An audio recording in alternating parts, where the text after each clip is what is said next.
विकास, समर्पण और प्रयास के 100 दिन मना रही धामी सरकार। धामी ने कहा, सरलीकरण, समाधान, निस्तारीकरण और संतुष्टि के सिद्धांत पर चलेंगे। देवभूमि का सर्वांगीण विकास ही एकमात्र विकल्प रहित संकल्प।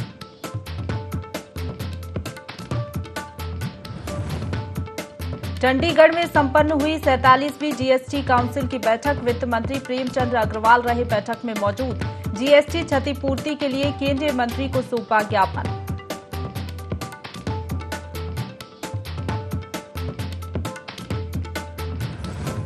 पिथौरागढ़ में जिला अधिकारी की पहल से पहाड़ी उत्पादों को बचाने की मुहिम शुरू। पहाड़ी अंजीर से बनाया जा रहा जैम, चटनी और जूस।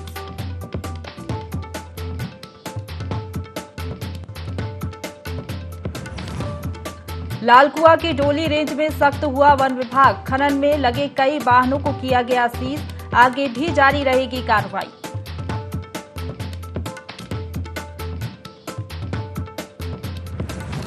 और बागेश्वर में भारी बारिश की भेंट चढ़ी कई सड़कें। कपकोट क्षेत्र के गांव को जोड़ने वाली कई सड़कें बहीं।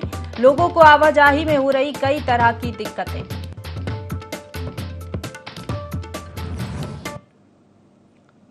नमस्कार, देवभूमि लाइव में आप सभी का स्वागत है। आपके साथ मैं हूं प्रशंसा। बुलेटिन की शुरुआत करेंगे देहरादून की खबर के साथ, जहां धामी सरकार के 100 दिन पूरे। सरकार के 100 दिन पूरे होने पर सीएम पुष्कर सिंह धामी का बयान सामने आया है। ये विकास, प्रयास और समर्पण के 100 दिन हैं। सरलीकरण और समाधान हमारा सिद्धांत है। निस्तारीकरण और संतुष्टि के सिद्धांत पर चलेंगे। राज्य का सर्वांगीण विकास ही हमारा लक्ष्य है। राज्य को हर हाल में नंबर 1 बनाना है। बड़ी खबर देहरादून से बता रहे हैं, धामी सरकार के 100 दिन पूरे हो गए हैं। सरकार के 100 दिन पूरे होने पर सीएम पुष्कर सिंह धामी का बयान सामने आया है। उन्होंने कहा कि ये विकास, प्रयास और समर्पण के 100 दिन हैं। सरलीकरण और समाधान हमारा सिद्धांत है। निस्तारीकरण और संतुष्टि के सिद्धांत पर चलेंगे। राज्य का सर्वांगीण विकास ही लक्ष्य है।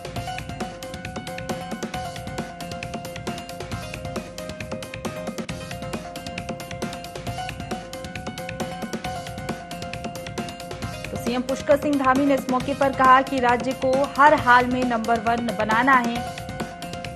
देहरादून से बड़ी खबर बता रहे हैं, धामी सरकार के 100 दिन पूरे हो गए हैं, यानी कि पदभार संभाले हुए, कुर्सी संभाले हुए धामी सरकार को 100 दिन पूरे हो गए हैं। सरकार के 100 दिन पूरे होने पर सीएम पुष्कर सिंह धामी का बयान सामने आया है।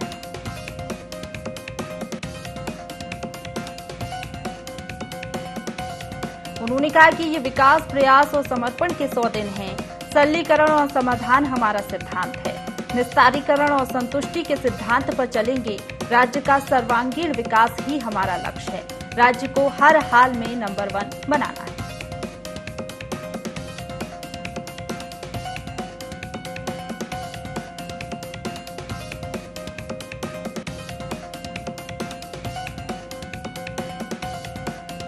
विकास, समर्पण और प्रयास के 100 दिन धामी सरकार मना रही है।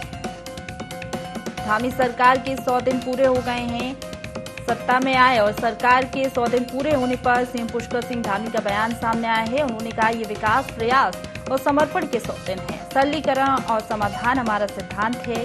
निस्तारीकरण और संतुष्टि के सिद्धांत पर चलेंगे। राज्य को हर हाल में नंबर 1 बनाना है।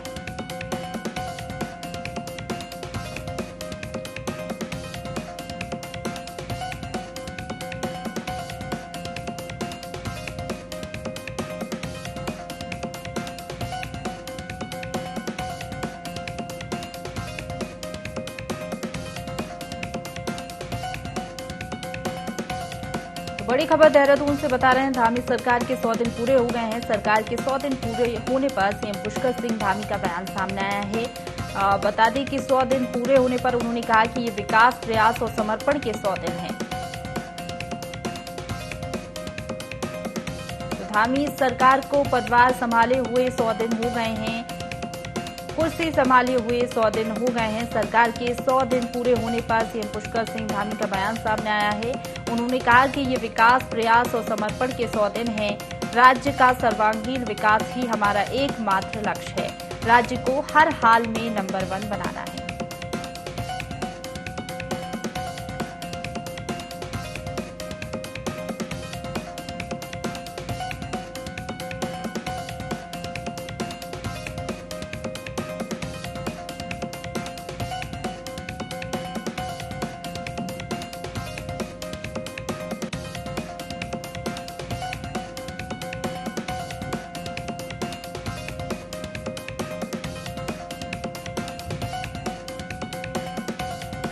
तो देहरादून से बड़ी खबर बता रहे हैं, धामी सरकार के 100 दिन पूरे हो गए हैं, यानी कि पदभार संभाले हुए, कुर्सी संभाले हुए धामी सरकार को 100 दिन हो गए हैं। सरकार के 100 दिन पूरे होने पर सीएम पुष्कर सिंह धामी का बड़ा बयान सामने आया। उन्होंने कहा, ये विकास, प्रयास और समर्पण के 100 दिन है। सरलीकरण और समाधान हमारा सिद्धांत है। राज्य का सर्वांगीण विकास ही हमारा एकमात्र लक्ष्य है। राज्य को हर हाल में नंबर बनाना है। तो लगातार हम देख रहे हैं, बीजेपी की सरकार जब से आई है, तमाम प्रयास, विकास कार्य किए जा रहे हैं धामी सरकार की ओर से। और 100 दिन पूरे होने पर ये बड़ा बयान सीएम पुष्कर सिंह धामी का आया है। उन्होंने कहा कि ये विकास, प्रयास और समर्पण के 100 दिन हैं। इन दिनों को विकास, प्रयास और समर्पण के 100 दिन के रूप में मनाया जा रहा है। तो चलिए, इसी पर ज्यादा जानकारी के साथ हमारे साथ principal correspondent Kailash Visht live बने हुए हैं। कैलाश, जिस तरीके से धामी सरकार के 100 दिन पूरे हो गए हैं, बड़ा बयान सीएम का सामने आया है और जिस तरीके से हमने देखा, विकास कार्य किए भी गए हैं और हर एक कोशिश सीएम की ओर से की भी जाती है ताकि राज्य को नंबर 1 बनाया जा सके। बिल्कुल, देखिए, जाहिर तौर पर हमेशा ही एक प्रयास किसी भी मुख्यमंत्री का होता है कि अपने राज्य को नंबर 1 बनाए। और जहां तक बात पुष्कर सिंह धामी की है, तो इस वक्त प्रदेश के सबसे युवा मुख्यमंत्री हैं पुष्कर सिंह धामी, और लगातार दूसरी बार यहां पर मुख्यमंत्री उनको बनाया गया है। तो कहीं ना कहीं जाहिर तौर पर जो केंद्र की उन पर एक विश्वास है, जिसके तहत उनको दोबारा ये कमान सौंपी गई है।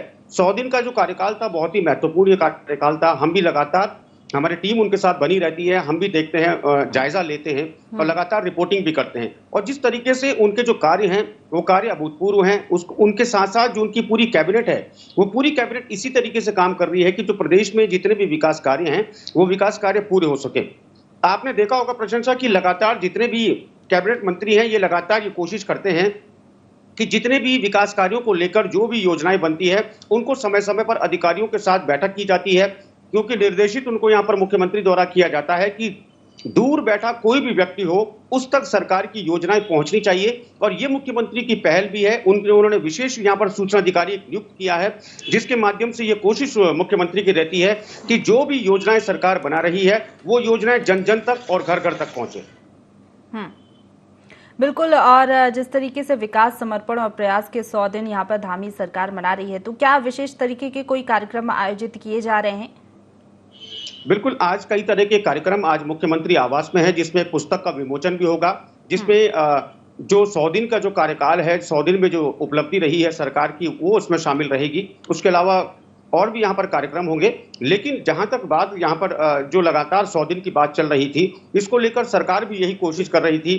खुद यहाँ पर जो अन्य जो अधिकारी थे, वो भी यही कोशिश कर रहे थे कि एक अच्छा जिस्ट निकलकर सामने आए, जिसका अब प्रमाण यहाँ पर दिखने भी लगा है कि जिस तरीके से मुख्यमंत्री निर्देश देते हैं, तो उन निर्देशों का तुरंत यहाँ पर पालन किया जाता है। मुख्य सचिव और जो उनके अधीनस्थ जो अमला है, यहाँ पर अन्य विभागों की बात करें, अन्य विभागों, अन्य कैबिनेट मंत्रियों से भी जो सामंजस्य है, वो सामंजस्य बहुत बढ़िया है। इसी के तहत यहाँ पर जो आपसी कोऑर्डिनेशन कैबिनेट में देखा जा रहा है, वो बहुत ही बढ़िया कोऑर्डिनेशन है। और इसके चलते इसका जो असर पड़ता है, वो प्रदेश में कार्यशैली पर सरकार की पड़ता है और उन लोगों पर पड़ता है जिन लोगों तक योजनाएं पहले नहीं पहुंच पा रही थी। लेकिन अब मुख्यमंत्री के निर्देशों के बाद, मुख्यमंत्री के कहने के बाद, ये साफ स्पष्ट है कि दूर इलाकों में बैठे लोगों को भी जो सरकारी योजनाएं हैं, उनके बारे में जानकारी मिल पाएगी, उनके बारे में लाभ मिल पाएगा। और ये जिम्मेदारी यहां पर अधिकारियों को बांट दी गई है कि आप जो भी योजनाएं हैं, आप लोगों तक पहुंचाएं। तो कुल मिलाकर कहा जाए कि जो 100 दिन का कार्यकाल था, वो बहुत ही अच्छा यहां पर कार्यकाल था। और अब एक और बात यहां पर मुख्यमंत्री ने कही है कि 100 दिन के अंदर हमने 2025 का लक्ष्य साधा है, यानी 2025 में पूरे 25 साल इस प्रदेश को बने हुए हो जाएंगे। रजत जयंती ये प्रदेश मनाएगा और रजत जयंती के अवसर पर ये कोशिश रहेगी सरकार की कि इस प्रदेश को हर हाल में नंबर 1 बनाया जाए, जिसको लेकर मुख्यमंत्री लगातार पहले भी इस बात को कहते आए। जी बिल्कुल, आप बने रहिए कैलाश हमारे साथ, आगे भी आपसे जानकारी लेंगे। तो ऋषिकेश से अगली खबर है, जहां ऋषिकेश में राफ्टिंग का आज आखिरी दिन है। मानसून की दस्तक के साथ शुक्रवार से राफ्टिंग बंद हो जाएगी। 1 जुलाई से 31 अगस्त तक गंगा नदी में रिवर राफ्टिंग नहीं की जाएगी। बारिश के चलते गंगा का जलस्तर बढ़ने के बाद प्रशासन ने यह बड़ा निर्णय लिया है।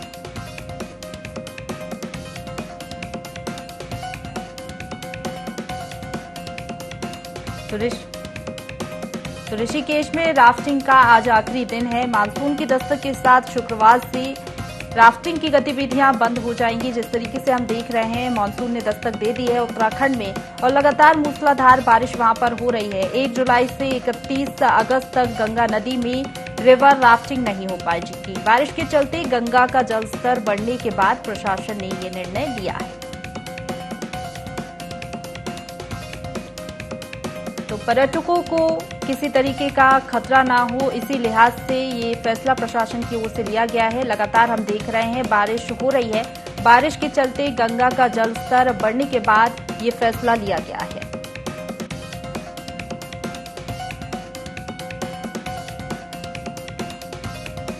तो ऋषिकेश में राफ्टिंग का आज आखिरी दिन है। पर्यटक आज के दिन ही राफ्टिंग कर पाएंगे, उसके बाद वो राफ्टिंग का लुत्फ नहीं उठा पाएंगे। मानसून की दस्तक के साथ शुक्रवार से यानी कि कल से राफ्टिंग की गतिविधियां बंद कर दी जाएंगी। बारिश के चलते गंगा का जलस्तर बढ़ने के बाद प्रशासन ने यह फैसला लिया है। देहरादून से एक और खबर मिल रही है, जहां उत्तराखंड में हादसों से जान गंवाने पर 2 गुना मुआवजा मिलेगा। सीएम के निर्देश पर परिवहन विभाग शासन को प्रस्ताव भेजा गया है। अभी तक सरकार हादसों में हुई मौत पर पीड़ित परिवार को 1 लाख का मुआवजा देती है। अब 2 गुना मुआवजा मिल सकेगा। सीएम के निर्देश के बाद पीड़ित परिवारों को 2 लाख तक का मुआवजा मिल सकेगा।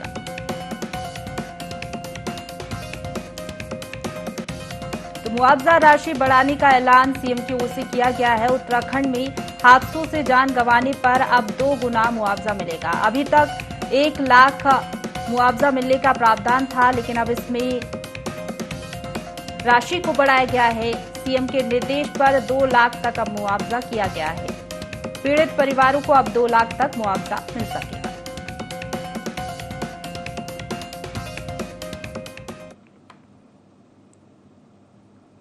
देहरादून से खबर है, जहां उत्तराखंड में 9 दिन की देरी से मानसून पहुंचा है। मानसून पहुंचने के साथ ही मौसम विभाग ने ऑरेंज अलर्ट जारी कर दिया है। उत्तराखंड के 5 जिलों में 24 घंटे के दौरान भारी बारिश के आसार बने हुए हैं। नैनीताल, उत्तरकाशी, चमोली, बागेश्वर, पिथौरागढ़ में भारी बारिश हो सकती है। देहरादून, उत्तरकाशी और रुद्रप्रयाग में भी भारी बारिश की संभावनाएं मौसम विभाग ने जताई है। तो आपदा प्रबंधन विभाग ने जिला प्रशासन को सतर्क रहने के निर्देश दिए हैं। हमने बीते रोज ही देखा था, सीएम ने आपदा प्रबंधन विभाग की बैठक ली थी और दिशा निर्देश भी दिए थे और उसी के तहत अब जिला प्रशासन को सतर्क मुस्तैद रहने के निर्देश दिए हैं।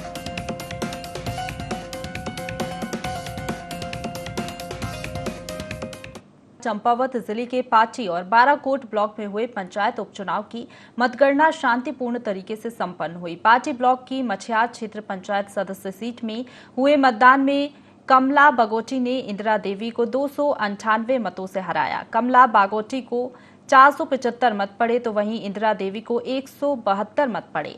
वहीं बाराकोट ब्लॉक की ग्राम सभा नदेरा में ग्राम प्रधान पद के लिए हुए मतदान में मोहन चंद्र जोशी ने जगदीश चंद्र जोशी को 92 मतों से हराया।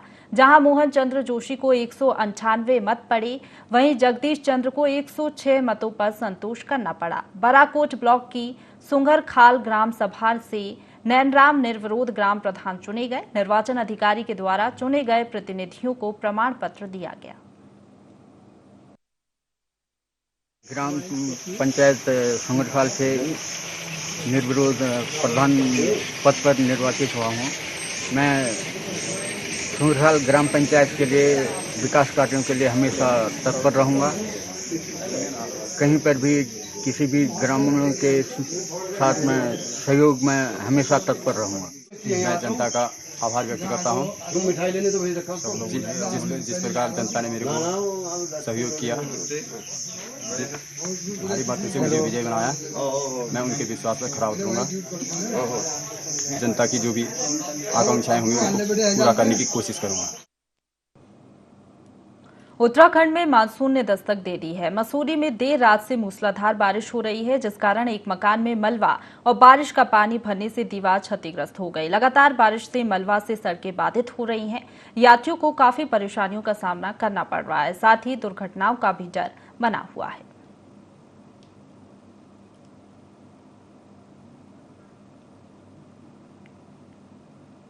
तराई पूर्वी वन प्रभाग की डोली रेंज टीम ने अवैध पातन एवं अवैध खनन के कई मामलों में आधा दर्जन से अधिक वाहन सीज कर दिए हैं। डोली रेंज के वन क्षेत्र अधिकारी अनिल जोशी ने बताया कि बीते एक सप्ताह में अवैध खनन में लिप्त 3 ट्रक और 2 ट्रैक्टर ट्रॉली सहित अवैध रूप से लकड़ी ले जा रहे आइसर ट्रक को चेकिंग के दौरान पकड़ा गया है, जिन्हें कब्जे में लेकर वन अधिनियम की सुसंगत धाराओं में मुकदमा दर्ज कर आधा दर्जन वाहनों को सीज कर दिया है। सभी मामलों की जांच की जा रही है। वहीं उन्होंने कहा कि मानसून में अवैध गतिविधियां बढ़ जाती हैं, जिसको लेकर वन विभाग मुस्तैदी के साथ कार्य कर रहा है।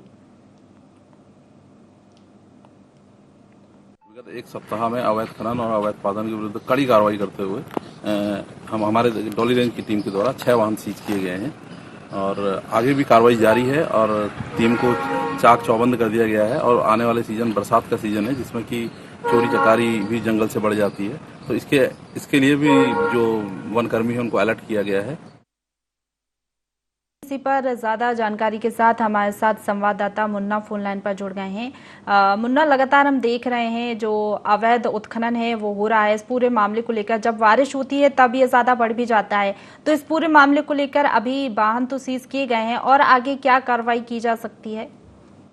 जी हाँ, बताना चाहेंगे। तराई पूर्वी वन प्रभाग की डोली रेंज जो टीम है उसके द्वारा लगातार कामबिंग की जा रही है, छानबीन की जा रही है, जांचें की जा रही हैं। यहाँ पर गोला के आसपास जो क्षेत्र है उसमें किसी प्रकार की अवैध रूप से तस्करी ना की जाए, तो उसको लेकर 6 वाहन तो सीज किए गए। इसके अलावा उन्होंने अलग अलग जो टीमें बना के गठित करके और अलग अलग जो छानबीन की जा रही है, जांच के लिए लगाई गई है, तो उसके द्वारा निरंतर बिल्कुल प्रयास किए जा रहे हैं कि किसी प्रकार की अवैध गतिविधियां नहीं पाई जाए। साथ ही बताना चाहेंगे, यहाँ गोला बंद होने के बाद, गोला नदी के बंद होने के बाद इस तरीके की घटनाएं लगातार बढ़ जाती हैं, जो कि अवैध खनन के रूप में सामने आती हैं। बिल्कुल, तो इसको लेकर वन विभाग पूरी तरीके से अलर्ट है और पूरी तरीके से जो है जगह जगह टीमें बना के इन्होंने गठित करके लगा दी गई हैं और जांचें की जा रही हैं सभी वाहनों की, या जितने भी बैरियर से निकलते हैं वाहन अवैध रूप से अगर निकालने का प्रयास करते हैं, उधर से अगर अवैध रूप की किसी प्रकार की गतिविधियां उनमें पाई जाती हैं तो जांच करने के उपरांत उन पर कार्रवाई भी की जा रही है। और पिछली बार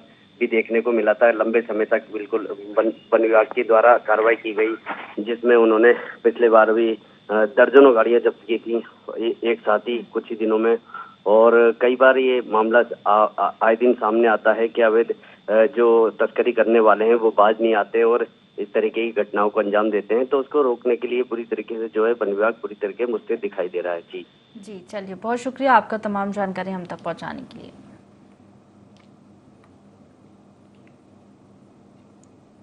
उत्तराखंड के कई जिलों में तेज बारिश हो रही है। रुद्रप्रयाग के गौरीकुंड राष्ट्रीय राजमार्ग पर पहाड़ी से मलबा गिरने के कारण एक वाहन मलबे की चपेट में आ गया। वाहन में 6 लोग सवार थे। मलबे में दबने से एक महिला की मौत हो गई है।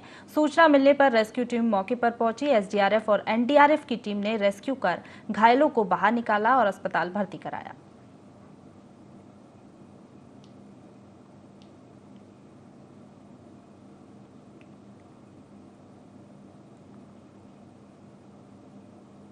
पीएम नरेंद्र मोदी के पूर्व सलाहकार भास्कर खुल्वे को उत्तराखंड के पर्यटन विभाग का ओएसडी बनाया गया है। भास्कर खुल्वे को प्रधानमंत्री के बद्रीनाथ और केदारनाथ पुनर्निर्माण के ड्रीम प्रोजेक्ट की कमान सौंपी गई है। बता दें कि भास्कर खुल्वे केदारनाथ और बद्रीनाथ पुनर्निर्माण कार्यों की निगरानी करते रहे हैं। वे कुछ दिनों से उत्तराखंड प्रवास पर थे।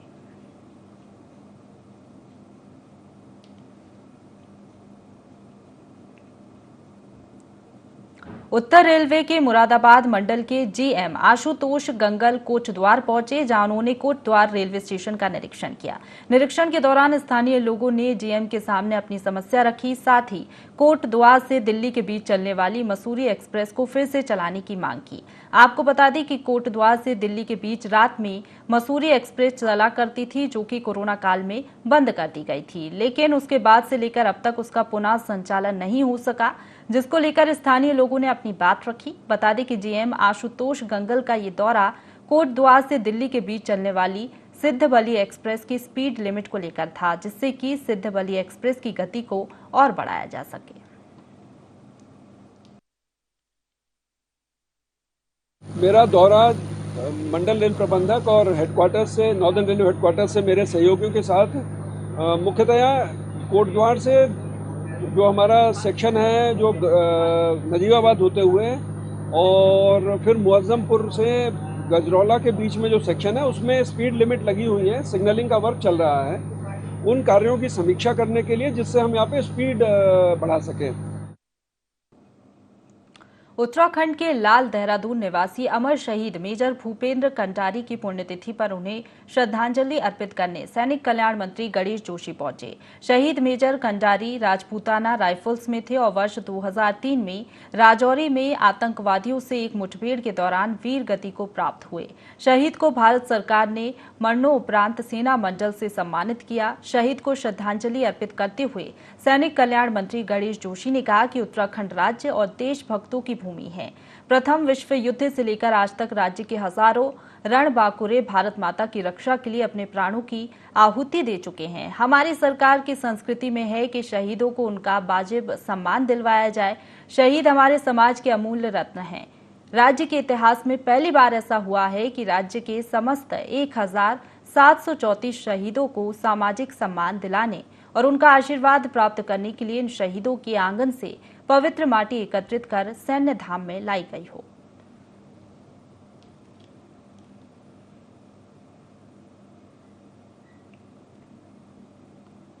लोहाघाट में पिकअप वाहन दुर्घटना की मैजिस्ट्रियल जांच होगी। इसके लिए उप जिला मजिस्ट्रेट रिंकू बिष्ट को जांच अधिकारी नियुक्त किया गया है। रिंकू बिष्ट ने कहा कि कोई भी दुर्घटना के जुड़ी किसी भी प्रकार की सूचना 2 जुलाई तक दे सकता है। बता दें कि 5 जून को पिकअप वाहन लोहाघाट पिथौरागढ़ मार्ग पर घाट के पास दुर्घटनाग्रस्त हो गया था, जिसमें एक यात्री की मौत हो गई थी जबकि 2 यात्री घायल हो गए थे।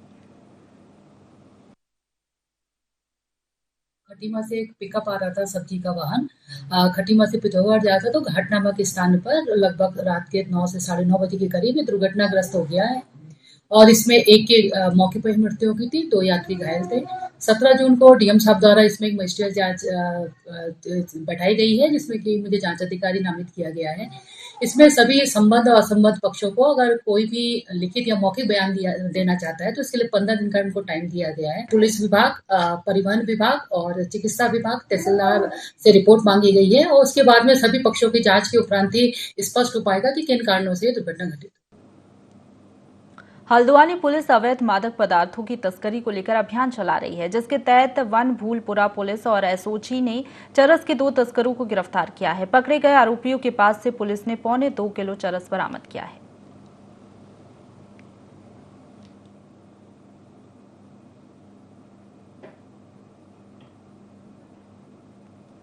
रुड़की में प्रांतीय उद्योग व्यापार मंडल अध्यक्ष अरविंद कश्यप का पुतला फूके जाने के बाद विरोध में अब कश्यप समाज खुलकर सामने आया है। अध्यक्ष ने प्रेस वार्ता कर भाजपा कार्यकर्ताओं पर मानहानि का मुकदमा दर्ज कराए जाने की बात कही है। बता दें, नवनिर्वाचित राज्यसभा सांसद डॉक्टर कल्पना सैनी के स्वागत में शहर में होर्डिंग्स लगाए गए थे, लेकिन भाजपा में घर वापसी की अफवाह में विधायक प्रदीप बत्रा ने कार्यकर्ताओं के साथ मिलकर उनके नाम का पुतला फूका। अध्यक्ष अरविंद कश्यप ने साफ तौर पर कहा है कि अभी भाजपा की सदस्यता लेने का कोई इरादा नहीं है। अगर भविष्य में होगा तो बड़ा कार्यक्रम आयोजित कर सदस्यता लेंगे।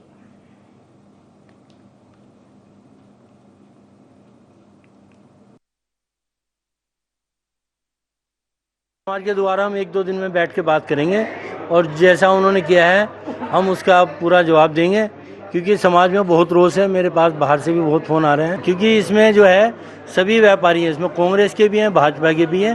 व्यापार मंडल जो है हमारा सर्वसर्वा है, क्योंकि जिसकी फ़ोटो उसमें मैंने देखी है 4-5 लोग हैं जो ज़्यादा है उसमें कर रहे हैं। विधायक जी खुद अपने हाथ से उसमें वो कर रहे हैं। मैं अपने अच्छे वकील से मिलकर मेरी बात भी हो गई है, एक मानहानि का मुकदमा मैं जरूर करूँगा। इसी के साथ बुलेटिन में फिलहाल इतना ही। खबरों का सिलसिला लगातार जारी है, आप बने रहिए हमारे साथ।